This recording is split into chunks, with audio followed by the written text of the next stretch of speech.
بسم اللہ الرحمن الرحیم۔ السلام علیکم۔ انفا ٹی وی میں خوش آمدید۔ آج 15 اکتوبر 2022 روز ہفتہ سعودی عرب کی شام تک کی اہم ترین خبروں کے ساتھ میں ہوں وسیم۔ اگر آپ بھی سعودی عرب کے غیر ملکی ہیں تو انفا ٹی وی کو سبسکرائب کر لیں، گھنٹی کے نشان کو دبائیں تاکہ آپ کو خبریں بر وقت پہنچ سکیں۔ آج کے نیوز بلیٹن میں بھی نئی اور اہم اپڈیٹس، تو ویڈیو کو مکمل دیکھیے گا۔ شروع کریں گے پہلی خبر کے ساتھ۔ سعودی ولی عہد سے یوکرینی صدر کا رابطہ، علاقائی خود مختاری کی حمایت پر شکریہ۔ یوکرین کے صدر ولادیمیر زیلنسکی نے کہا کہ انہوں نے سعودی ولی عہد شہزادہ محمد بن سلمان کو ٹیلی فون کیا۔ عرب نیوز کے مطابق یوکرینی صدر نے ٹیلی فونک رابطے کے دوران کہا کہ وہ یوکرین کی علاقائی خود مختاری کی حمایت میں سعودی عرب کے موقف پر سعودی ولی عہد اور وزیر اعظم کا شکریہ ادا کرتے ہیں۔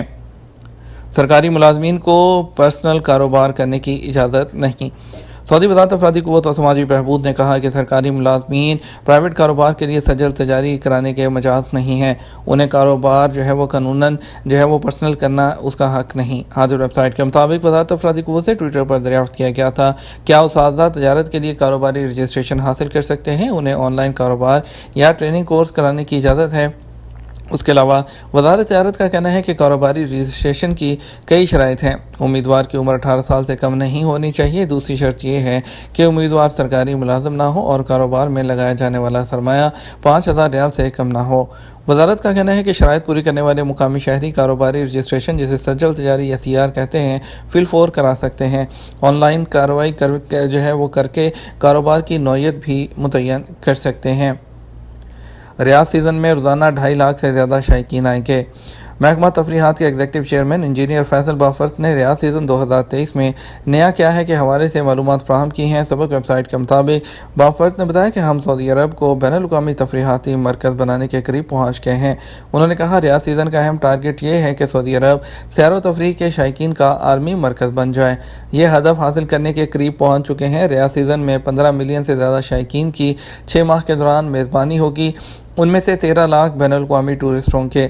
بافرست نے بتایا کہ بولی ورلڈ ریاض سٹی کو جدید خطوط پر استوار کیا گیا ہے۔ رد و بدل 30% کے لگ بھگ ہے۔ اس مرتبہ ریاض سیزن میں یہاں تقریبات ہوں گی، ریسٹورنٹ، تھیٹر، قہوہ خانے اور بہت کچھ نیا ہوگا۔ انہوں نے توجہ دلائی کہ ونٹر ونڈرلینڈ اس میں بھی ریاض سیزن کا اہم مرکز ہے۔ یہاں 80 سے زیادہ گیمز ہوں گی۔ المربع زونز میں 8 ریسٹورنٹ اور بین الاقوامی کافی ہاؤسز دیکھنے کو ملیں گے، اور اس کے علاوہ زمان زون میں ایسی سرگرمیاں آپ دیکھیں گے جو گزشتہ سیزن میں آپ کو دیکھنے کو نہیں ملی تھیں۔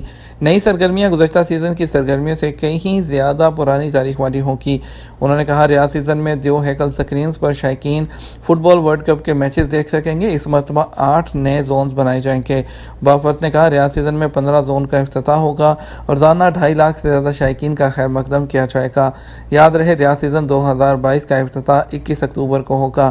اس کا سلوگن خیال آگے ہوگا۔ قطر میں ورلڈ کپ ٹاور پر خطاطی کرنے والے سعودی آرٹسٹ شمس الزہرانی نے قطر میں ورلڈ کپ ٹاور پر انسانی اخوت سے متعلق اسلامی پیغام کی ترجمان قرآن کریم کی آیت کی خطاطی کی ہے۔ العربیہ نیٹ کے مطابق شمس الزہرانی کو بچپن سے عربی رسم الخط میں مہارت حاصل کی، اور جب قطر نے ورلڈ کپ ٹاور پر قرآن آیت کی منفرد خطاطی کے لیے کسی آرٹسٹ کی تلاش شروع کی تو سعودی آرٹسٹ شمس الزہرانی پر نظر انتخاب کی گئی۔ شمس الزہرانی نے انجینئر بدر البلوی اور خوش نویس احمد السلیمانی کے تعاون سے ٹاور پر قرآن آیت کی منفرد خطاطی کی۔ سعودی عرب میں وومنز پریمیئر فٹ بال لیگ کا آغاز۔ سعودی عرب میں اس وقت سپورٹس کی تاریخ رقم ہوئی جب سعودی عرب فٹ بال فیڈریشن ویمنز پریمیئر لیگ اس نے باضابطہ کام شروع کیا، اور ریاض کے شہزادہ فیصل بن فہد اسٹیڈیم کے گراؤنڈ پر النصر نے سما کو شکست دی۔ عرب نیوز کے مطابق یہ سعودی عرب میں گزشتہ چند سالوں میں خواتین کے فٹ بال کی جانب سے اٹھایا گیا تازہ ترین قدم ہے۔ پچھلے سال ہونے والی ریجنل وومنز فٹ بال لیگ اس سلسلے کی ایک بڑی کامیابی تھی، جس میں 16 ٹیموں کے 400 سے زیادہ کھلاڑیوں کا خیر مقدم کیا گیا۔ عرب ممالک سائبر کرائم سے نمٹنے کے لیے کوششیں تیز کرتی۔ البانیہ کے سرکاری اداروں کو نشانہ بنانے والے سائبر حملوں کی حالیہ لہر کے بعد knife Arab university for security sciences کی جانب سے عرب ممالک سے سائبر کرائم سے نمٹنے کے لیے اپنی صلاحیت کو بڑھانے کے لیے کہا گیا ہے۔ عرب نیوز کے مطابق البانیہ کی جانب سے ایرانی سفارتکاروں کو ملک سے بے دخل کیے جانے کے بعد گزشتہ ماہ ہیکرز نے البانیہ کو نشانہ بنایا تھا۔ Knife Arab university for security sciences نے ایک بیان میں کہا کہ ریاستی حمایت یافتہ سائبر حملے ہیں، اس کا مقصد انفراسٹرکچر کو تباہ کرنا اور البانیہ حکومت کے ڈیٹا اور خط و کتابت اور معلومات کو چرانا تھا۔